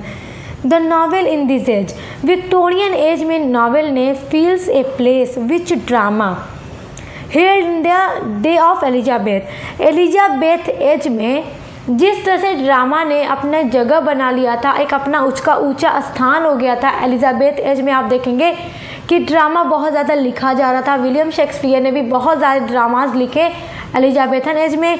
उसके बाद विक्टोरियन एज में ड्रामा की जगह नॉवेल लेता है। जिस तरह एलिजाबेथ एज में ड्रामा अपना स्थान बनाता है, जगह बनाता है, वैसे ही विक्टोरियन एज में नॉवेल अपनी एक अच्छी और स्पेशल जगह क्रिएट करता है। अब आपका अगला क्वेश्चन देखिए, differentiate between the romantic and the Victorian literature. आपको romantic literature and Victorian literature में डिफरेंस अच्छे से तैयार रखना है, क्योंकि ये डिफरेंस आपसे ज़रूर पूछेगा कि क्या डिफरेंस है romantic literature and Victorian literature में। The Victorian literature differs from the romantic tradition in various way. जो विक्टोरियन लिटरेचर है डिफ़र है यानी अलग है फ्रॉम द रोमांटिक ट्रेडिशन से, रोमांटिक जो परंपराएं हैं उनसे वेरियस वेज यानी कि विभिन्न तरीक़ों से, विभिन्न परंपराओं से ये अलग है। इन द विक्टोरियन एरा का मतलब होता है युग, तो विक्टोरियन एज में romanticism no longer implied an attitude of revolt against conventional modes. देखिए विक्टोरियन एज में रोमांटिसिज्म का मतलब अब पारंपरिक तौर तरीके के अगेंस्ट विद्रोह का रवैया नहीं रहा। तो ये इनके बीच डिफरेंस है, आप इसको तैयार कर लीजिएगा। आपका नेक्स्ट इंपॉर्टेंट क्वेश्चन है how did the Victorian era influence poetry. This is very important, 100% note कर लो, 100% नोट कर लो, टॉप लेवल का क्वेश्चन है। क्वेश्चन आपका कह रहा है how did the Victorian era influence poetry. Influence का मतलब प्रभावित करना, तो हाउ डिड कैसे विक्टोरियन ईरा ने पोएट्री को प्रभावित किया, विक्टोरियन एज में पोएट्री कैसे लिखी गई, किस तरह से वो इन्फ्लुएंस हुई। While the novel was dominant form of literature during the Victorian era. Victorian age में जो नॉवेल था वो डोमिनेंट फॉर्म था, सबसे ज़्यादा प्रमुख फॉर्म था, मतलब सबसे ज़्यादा लिखा जाने वाला अगर कुछ फॉर्म था तो वो क्या था, नॉवेल था। Poets continued to experiment with style and methods of story telling in their poems. तो उस टाइम विक्टोरियन एज में जो पोएट्स थे जो पोएट्रीज़ को लिख रहे थे, उन्होंने कंटिन्यू रखा, जारी रखा एक्सपेरिमेंट करना यानी कि प्रयोग करना, स्टाइल एंड मेथड, उन सभी स्टाइल एंड मेथड्स को, उन सभी शैली और तरीके को of story telling in their poems, मतलब जिस तरह से नॉवेल लिखा जा रहा था विक्टोरियन एज में, तो कहानी की तरह ही राइटर्स ने, जो पोएट्स थे, उन्होंने भी पोएम्स को लिखना शुरू किया। उनमें वो वही मेथड और स्टाइल यूज़ करते थे जो एक स्टोरी में होती थी। अब आपका अगला इंपॉर्टेंट क्वेश्चन है what are the two kinds of poetry in Victorian poetry. What are the two kinds, दो टाइप्स कौन से हैं, दो प्रकार कौन से हैं पोएट्री के इन विक्टोरियन पोएट्री में। विक्टोरियन पोएट्री में दो प्रकार की पोएट्री कौन कौन सी हैं। The Victorian poetry is divided into two main groups of poetry. जो विक्टोरियन पोएट्री थी उसको डिवाइड कर दिया गया था टू मेन ग्रुप में पोएट्री के, मतलब विक्टोरियन एज की पोएट्री को दो भागों में बांट दिया गया था। फर्स्ट था the high Victorian poetry and second था प्री रिफाइलाइट मूरल। तो ये टू टाइप्स की पोएट्रीज थी विक्टोरियन एज की।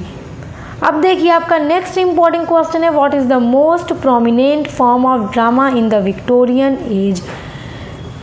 देखिए ड्रामा तो आप देखेंगे कि एलिजाबेथ एज में था, लेकिन विक्टोरियन एज में कौन सा ड्रामा डोमिनेंट था। डोमिनेंट मतलब प्रमुख था, फेमस था।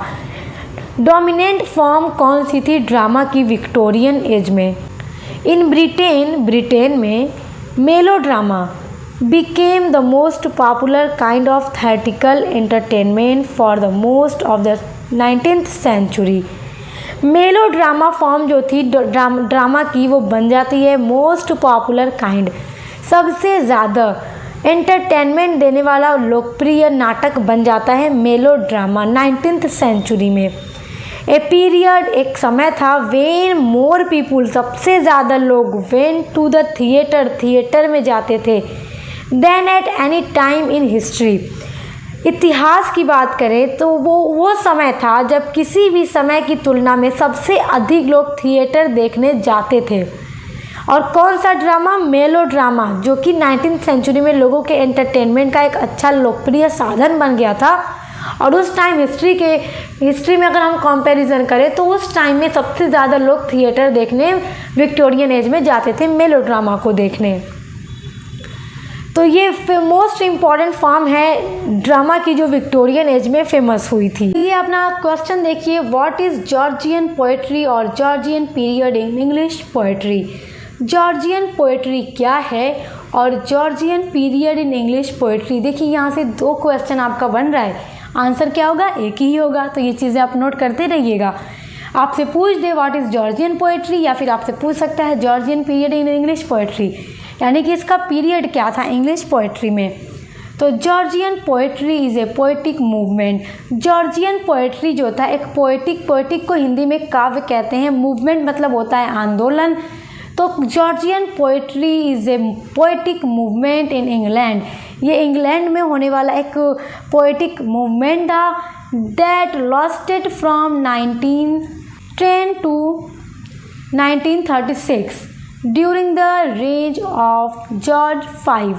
देखिए, और जो इसका टाइम पीरियड था वो जॉर्ज V का जो शासन काल था। जॉर्ज V जो थे वो तब उस टाइम इंग्लैंड में शासन कर रहे थे 1910 से 1936 के दौरान, वही उसका टाइम पीरियड था। उसी के दौरान ये मूवमेंट चला था इंग्लैंड में। The work of the participating poets are included in Georgian poetry. जितने भी पोएट्स थे, पोएट्स का मतलब जानते हैं ना, कवि जो पोएट्री को लिखते हैं, पोएम को लिखते हैं। पार्टिसिपेट का मतलब भागीदारी लेना। तो इस मूवमेंट में जितने भी लोग शामिल हुए थे, जॉर्जियन पोएट्री मूवमेंट में जितने भी पोएट शामिल हुए थे, ए सीरीज ऑफ एंथोलॉजीज। तो उनकी देखिए, भाग लेने वाले जितने भी कवि थे तो उनकी कृतियाँ जो भी थी, उनकी जो भी पोएम्स होती थी, उनको जॉर्जियाई कविता के संकलन में एक श्रृंखला में शामिल किया जाता है। मतलब उनकी पोएम को किसमें शामिल किया जाता है? जितने भी लोग इसमें आंदोलन में शामिल थे, ए सीरीज ऑफ एंथोलॉजीज, एक संकलन की श्रृंखला में शामिल किया जाता है। आपका नेक्स्ट इंपॉर्टेंट क्वेश्चन है, what are the characteristics of the Georgian period. Georgian period के कैरेक्टरिस्टिक्स क्या हैं? देखिए, जॉर्जियन पीरियड भी बहुत इंपॉर्टेंट है आपके एग्ज़ाम के लिए। तो जॉर्जियन पीरियड से जितने भी इंपॉर्टेंट क्वेश्चन हैं यहाँ पे मैं बता रही हूँ, और फिर जितने भी अलग अलग टॉपिक हैं यूनिट नंबर 8 के सभी पर आगे वीडियो में डिस्कस करेंगे। तो ये समझ लीजिए आपके लिए एक महासंग्राम क्लास है आपके एग्ज़ाम के लिए। The Georgian period covers the 18th century. Georgian period 18वीं शताब्दी को कवर करता है and is generally identified by very simple facades. Buildings were designed in symmetry and often appeared quite plain. देखिए, और इसके आम तौर पर इसको जो पहचानने की चीज़ है, जनरली सामान्य तौर पर आइडेंटिफाइड इसको पहचाना जाता है वेरी सिंपल फैसेडेज, यानी कि बहुत ही सिंपल तरीके से, बहुत ही साधारण पहलुओं में इसकी पहचान की जाती है। बिल्डिंग्स वर डिज़ाइन इन सोमेंट्री, और बिल्डिंग्स जो थी उनकी जो डिज़ाइन थी बहुत ही सोमेंट्री यानी कि संक्षेप में थी, सिंपल सी थी। एंड ऑफन और प्राय अपीयर दिखाई देती थी क्वाइट प्लेन, मतलब बहुत ही सादगी से दिखाई देते थे। तो ये जॉर्जियन पीरियड के इम्पॉर्टेंट कैरेक्टरिस्टिक्स हैं। आई होप कि आप समझ गए होंगे। देखिए, आप स्क्रीनशॉट करते रहिएगा क्योंकि आपके एग्ज़ाम के लिए वेरी वेरी इंपॉर्टेंट है। चलिए आगे देखते हैं। अब आपका अगला इम्पॉर्टेंट क्वेश्चन देखते हैं। आपका अगला इम्पॉर्टेंट क्वेश्चन है, व्हाट इज़ इमेजिज्म। इमेजिज्म का मतलब क्या होता है? ये बड़ा इम्पॉर्टेंट है, 100% क्या होगा एग्ज़ाम में ज़रूर पूछा जाएगा। तो आप लोग नोट करो, इमेजिज्म क्या है। It is a school of poetry. ये पोएट्री का एक स्कूल है। मतलब जो पोएट्स होते थे वो लोग एक मूवमेंट करते थे या कुछ भी करके अपने पोएट्री में कुछ नए नए फीचर्स को ऐड करते थे। फ्लोरिस्ड का मतलब फला फूला। Under the leadership of Ezra Pound. Ezra Pound के लीडरशिप में इमेजिज्म फला फूला था। In the second decade. Second decade का मतलब दूसरे दशक में 1913 से 1918 तक ऑफ द 20th सेंचुरी, 20वीं शताब्दी में। It held that the visual image was essentially what a poem consists in. यह माना जाता है, it is held that the visual, यह माना जाता है कि विजुअल मतलब दृश्य, छवि, इमेज मतलब छवि, the essentially what a poem consist in. यह माना गया है कि दृश्य छवि अनिवार्य रूप से एक कविता में निहित होती है। मतलब किसी भी पोएम में जो ये होता है इमेजिज्म, ये इंक्लूड होता है, कंसिस्ट होता है। अब अगला इंपॉर्टेंट क्वेश्चन देखिए, what are the characteristics of imagism. Imagism के कैरेक्टरिस्टिक्स क्या हैं? तो ये भी बहुत ज़्यादा इंपॉर्टेंट क्वेश्चन है आपके एग्जाम के पॉइंट ऑफ व्यू से। वेरी शॉर्ट में देखिए, क्वेश्चन तो ऐसा ही आपका पूछा जाना है और हर एक यूनिट से आएगा, हर एक टॉपिक से आएगा, तो आपको अच्छे से तैयार होना चाहिए। और मैं आपको एक बात ये भी बताऊं कि अगर ये क्वेश्चन को आप अच्छे से समझे रहेंगे, अच्छे से याद किए रहेंगे, तो आपके अगर ये सेक्शन बी में भी पूछ दे तो आपके लिए ईजी रहेगा। इसलिए ईजी रहेगा कि समझी हुई चीज़ें लिखने में आसानी होती हैं। बाकी लॉन्ग क्वेश्चन कैसा आएगा उन पर भी वीडियोस मैं प्रोवाइड करूंगी कि ये क्वेश्चन पढ़ लो, इससे बाहर नहीं कुछ आएगा तो वही आपको पढ़ना होगा। तो उस पर भी आपको हमारे चैनल पे वीडियोस मिलती रहेंगी, बस आप हमारे चैनल को सब्सक्राइब करके बेल आइकन को प्रेस कर लें। Imagism was born in England and America in the early 20th century. 20वीं शताब्दी के शुरुआत में जो इमेजिज्म था इंग्लैंड और अमेरिका में जन्म लिया था, मतलब वहीं पर इसकी शुरुआत हुई थी। It is a reactionary movement, और ये एक रिएक्शनरी मूवमेंट था, यानी आंदोलन था। रिएक्शनरी मतलब होता है प्रतिक्रियावादी आंदोलन था। And Victorian against romanticism and Victorian poetry, यानी कि जो रोमांटिसिज्म एज था और विक्टोरियन पोएट्री थी उनके अगेंस्ट, उनके खिलाफ ये एक मूवमेंट था, एक आंदोलन था। Imagism emphasized simplicity. देखिए, इमेजिनिज्म का मतलब होगा कल्पनावाद। Emphasize simplicity,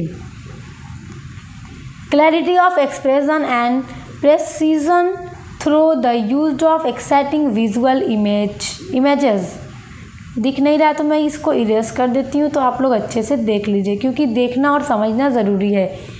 imagism emphasize simplicity, clarity of expression and precision through the use of exacting visual images।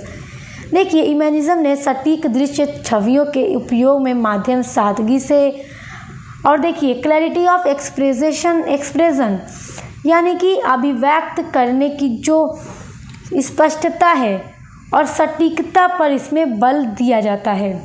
तो ये सारे इसके कैरेक्टरिस्टिक्स हैं। मतलब ये काफ़ी सिंपल होती है, इसका मतलब इसको व्यक्त करने का जो तरीका है काफ़ी सिंपल होता है और अच्छा होता है। अब आपका अगला इंपॉर्टेंट क्वेश्चन है, what do you mean by symbolism. Symbolism के बारे में आप क्या जानते हैं? तो देखिए, symbolism is mainly A French movement. ये एक फ्रेंच मूवमेंट था in art and literature and assumed the status of literary movement in the last quarter of the 18th century in France and in the first decade of 20th century। तो अब इसको आपको समझना बड़ा ज़्यादा ज़रूरी है। चलो समझो इसको। Symbolism is mainly A French movement. ये फ्रेंच मूवमेंट था आर्ट लिटरेचर का, मतलब कला और साहित्य में पहला ये फ्रांसीसी आंदोलन है। सिंबोलिज्म, जिसको क्या कहते हैं हिंदी में प्रतीकवाद। एज्यूम्ड यानी माना जाता है the status of a literary movement in the last quarter of 19th century का मतलब 19वीं शताब्दी के अंतिम तिमाही में, मतलब 19वीं शताब्दी के एंड वाले क्वार्टर में, लास्ट में, 19वीं शताब्दी के लास्ट में और first decade of 20th century और 20वीं शताब्दी की शुरुआत में फ्रांस में होने वाला ये पहला आंदोलन था आर्ट और लिटरेचर में। और इसे लिटरेचर का दर्जा प्राप्त कब होता है? 19वीं शताब्दी के एंड में और 20वीं शताब्दी के शुरुआत में। यहाँ पे देखो लिखा हुआ है ना, देखो ज़रा समझो तो। चलो, एज्यूम्ड माना गया इसको, फिर ये पहले आंदोलन था, एक सिंबोलिज्म आंदोलन था आर्ट एंड लिटरेचर में। Status of a literary movement, इसको स्टेटस दिया जाता है, इसको मान्यता प्राप्त होती है लिटरेरी मूवमेंट की, साहित्यिक आंदोलन की in the last quarter of 19th century, मतलब 19वीं शताब्दी के एंड में और first decade of 20th century France में 19वीं शताब्दी के लास्ट और 20वीं शताब्दी की शुरुआत में। इस आंदोलन को लिटरेरी आंदोलन का दर्जा भी दे दिया जाता है, ये दर्जा प्राप्त कर लेता है। अगला इंपॉर्टेंट क्वेश्चन देखेंगे, right the main characteristics of symbolism. तो सिंबोलिज्म की क्या क्या विशेषताएं हैं, क्या कैरेक्टरिस्टिक्स हैं, यहाँ लिख लो। 100% ये एग्जाम में आपके पूछा जाएगा।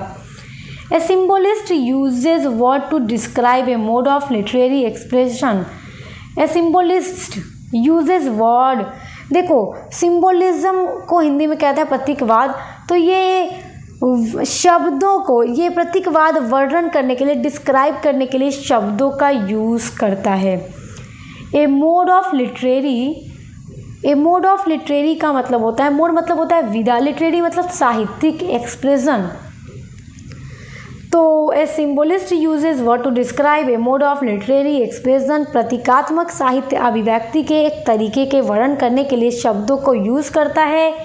इन विच, जिसमें words are use to suggest the state of mind rather than their sub objectives और इंटेलेक्चुअल कंटेंट, जिसमें शब्दों का यूज़ उनके उद्देश्य ऑब्जेक्टिव्स मतलब उनके उद्देश्य, या इंटेलेक्चुअल कंटेंट मतलब होता है बौद्धिक सामग्री। तो उनके बौद्धिक सामग्री या फिर उद्देश्य के बजाय मन की स्थिति का सुझाव देने के लिए इसका यूज़ किया जाता है। ये वर्ड यूज़ किया जाता है suggest the state of mind, मतलब मन की स्थिति को बताने के लिए उनके उद्देश्य या फिर बौद्धिक सामग्री से भी ज़्यादा। अगला इंपॉर्टेंट क्वेश्चन है, where is symbolism used in literature. Symbolism literature में कहाँ यूज़ किया जाता है? Symbolism is used in literature, ये लिटरेचर में यूज़ किया जाता है व्हेन, जब वन थिंग, एक चीज़, is mean to represent something else, जब एक चीज़ का मतलब समथिंग एल्स, दूसरे चीज़ का मतलब को बताना होता है, तब वहाँ पर सिम्बोलिज्म का यूज़ किया जाता है। लिटरेचर में इसका यूज़ तब किया जाता है व्हेन, जब वन थिंग, जब एक चीज़, इज़ मीन टू रिप्रेजेंट, जब एक चीज़ रिप्रेजेंट करती है समथिंग एल्स, किसी दूसरे चीज़ को, तब लिटरेचर में सिम्बोलिज्म का यूज़ किया जाता है। Symbolism helps create meaning and emotion in a story. Symbolism help करता है क्रिएट करने में, बनाने में मीनिंग, अर्थ को और इमोशन इन द स्टोरी, मतलब इस स्टोरी में भावना को पैदा करना हो या कोई अर्थ निकालना हो तो वहाँ पर सिम्बोलिज्म स्टोरी में हेल्प करता है मीनिंग और इमोशन को क्रिएट करने में। तो ये आपके लिए वेरी इंपॉर्टेंट क्वेश्चन है। आगे देखते हैं। आपका अगला इंपॉर्टेंट क्वेश्चन है, what are the 3 types of symbolism. Symbolism के 3 टाइप्स कौन कौन से हैं? बहुत इंपॉर्टेंट है, 100% ये आपके लिए आना ही आना है। टॉप लेवल का क्वेश्चन है, नोट कर लो। 3 की types of symbolism in literature. Literature में 3 टाइप के सिम्बोलिज्म हैं, रिलीजियस, धार्मिक, romantic and emotional symbolism. Emotional का मतलब भावात्मक प्रतीकवाद, यानी कि 3 तरह के सिम्बोलिज्म हैं यहाँ पर लिटरेचर में। एक रिलीजियस है, एक रोमांटिक है और एक इमोशनल सिम्बोलिज्म है। This is very important. अगला इंपॉर्टेंट क्वेश्चन देखिए, what is the origin of 20th century novel. 20वीं सदी के उपन्यास की उत्पत्ति क्या है? ओरिजिन मतलब उत्पत्ति क्या है 20th सेंचुरी नॉवेल की? तो ये आपके लिए बहुत इंपॉर्टेंट है, क्योंकि देखिए नॉवेल से रिलेटेड क्वेश्चन आपके एग्ज़ाम में ज़रूर पूछा जाएगा, तो आप इसको अच्छे से तैयार कर लीजिएगा। ये टॉप लेवल का क्वेश्चन है आपके एग्ज़ाम के पॉइंट ऑफ व्यू से, टॉप लेवल का है, ठीक है, क्योंकि ये ज़रूर पूछेगा कि नॉवेल की ओरिजिन क्या है 20th सेंचुरी में। 20th century novels are influenced by the change in belief and political ideas. 20वीं सदी के नॉवेल मान्यताओं, चेंज इन बिलीफ मान्यताओं एंड पॉलिटिकल आइडियाज़, राजनीतिक विचारों में परिवर्तन से प्रभावित हुए हैं, क्योंकि जब पॉलिटिकल आइडियाज़ में चेंज आया और मान्यताओं में जब चेंज आया तो 20वीं सदी के नॉवेल उससे उन पर इफ़ेक्ट पड़ा। आफ्टर, बाद में, the event of the first world war की जो घटनाएं थी उसके बाद, and the disappearance of the British empire. Disappearance का मतलब होता है लुप्त होना या समाप्त होना। ब्रिटिश साम्राज्य का जब अंत हुआ उसके बाद जब फर्स्ट वर्ल्ड वार, मतलब फर्स्ट वर्ल्ड वार की घटनाओं के बाद और सब ब्रिटिश साम्राज्य के पतन के बाद इसकी उत्पत्ति को देखने को मिलता है 20th सेंचुरी में। अगला इंपॉर्टेंट क्वेश्चन है, what are the main features of 20th century novel. 20th century novel के फीचर्स क्या क्या हैं?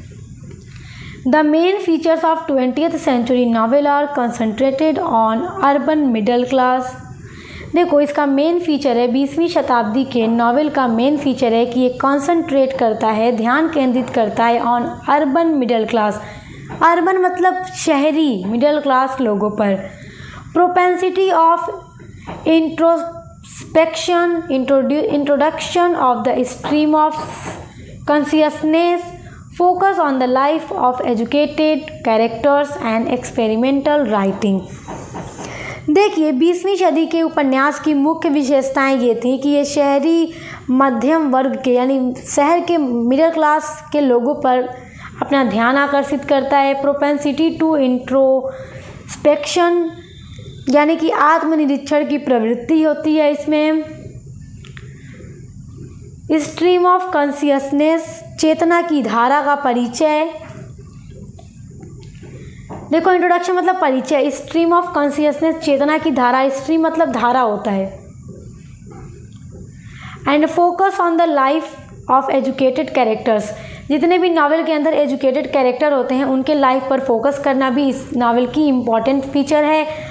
एंड एक्सपेरिमेंटल राइटिंग, और लेखन की जो लेखन मतलब राइटिंग जो है, नावल की राइटिंग जो है उसका एक्सपेरिमेंटल करना, ये सारे 20वीं सदी के नावल की विशेषताएं हैं, फीचर्स हैं। तो ये क्वेश्चन भी आपके लिए वेरी इंपॉर्टेंट है। अगला क्वेश्चन देखेंगे, who is the main 20th century novelist. 20th century के मेन नॉवेलिस्ट कौन कौन से हैं? This is very important question, क्योंकि ऑब्जेक्टिव वालों के लिए भी इंपॉर्टेंट है, सब्जेक्टिव वालों के लिए भी इंपॉर्टेंट है, क्योंकि नॉवेलिस्ट जो हैं वो पूछे ज़रूर जाएंगे। तो यहाँ पे नॉवेलिस्ट के नाम दे दिए हैं, आप देख लो। जोसेफ कॉनराड, कॉमा ध्यान देते रहिएगा। E.M. Forster, D.H. Lawrence, Aldous Huxley, James Joyce, Virginia Woolf are the main novelist of the 20th century. Virginia Woolf को आप लोग अपने BA first semester English literature में पढ़ भी चुके हैं। आप लोग जब BA में आए थे तभी पढ़ चुके हैं, एकदम फर्स्ट सेमेस्टर में। इनका एक एस्से था प्रोफेशन फॉर द वुमेन्स, ये आप लोगों ने पढ़ा है, मैं आपको पढ़ा चुकी हूँ, आप लोगों ने पढ़ा है तो आपको भी याद होगा। अगला इंपॉर्टेंट क्वेश्चन देखिए, what is mean by psychological novel. Psychological novel के बारे में आप क्या जानते हैं? ये आपके वेरी शॉर्ट में पूछता है, क्योंकि बहुत इंपॉर्टेंट है साइकोलॉजिकल नॉवेल के बारे में। देखिए, जितने भी टॉपिक सिलेबस में दिए गए क्वेश्चन तो हर टॉपिक से पूछा जाएगा, ये बात अपने मन में लेकर चलिएगा। ये मत सोचिएगा कि ये वाला छोड़ दें, ठीक है। आपको जब पूरा हमारे चैनल पे दिया जा रहा है तो आप ये ऐसा करें कि पढ़ के जाइए। ये होता है ना कि अरे मेरे पास नहीं है तो मैं कहाँ से पढूं, जब आपको हम दे रहे हैं तो फिर कहाँ से नहीं है। तो इसलिए आप पढ़िए, अच्छे से पढ़िए, क्योंकि मैं चाहती हूँ कि हमारे स्टूडेंट्स के जो मार्क्स हैं वो एग्ज़ाम में बहुत अच्छे हैं, वो एग्ज़ाम में टॉप करें। साइकोलॉजिकल नॉवेल के बारे में आप क्या जानते हैं? The psychological novel is traditionally understood as a genre of prose fiction. देखो, साइकोलॉजिकली जो नॉवेल है, ट्रेडिशनली मतलब पारंपरिक रूप से, अंडरस्टूड एज ए जेनरे परंपरागत रूप से, जेनरे ऑफ प्रोज फिक्शन, ये गद्य कथा की शैली के रूप में समझा जाता है। मतलब ये एक प्रोज का रूप होता है, फिक्शन जो होता है प्रोज के रूप में इसको समझा जाता है परंपरागत रूप से। दैट फोकसेस, जो फोकस करता है intensively on the interior life of characters. जो कैरेक्टर्स होते हैं नॉवेल के अंदर, उनकी जो इंटीरियर लाइफ होती है, कैरेक्टर्स की, उन पर ये अपना ध्यान फोकस करता है। Represents their subjective thoughts, represent करता है उनके सब्जेक्टिव थॉट्स को। सब्जेक्टिव थॉट्स का मतलब होता है व्यक्तिपरक विचारों को।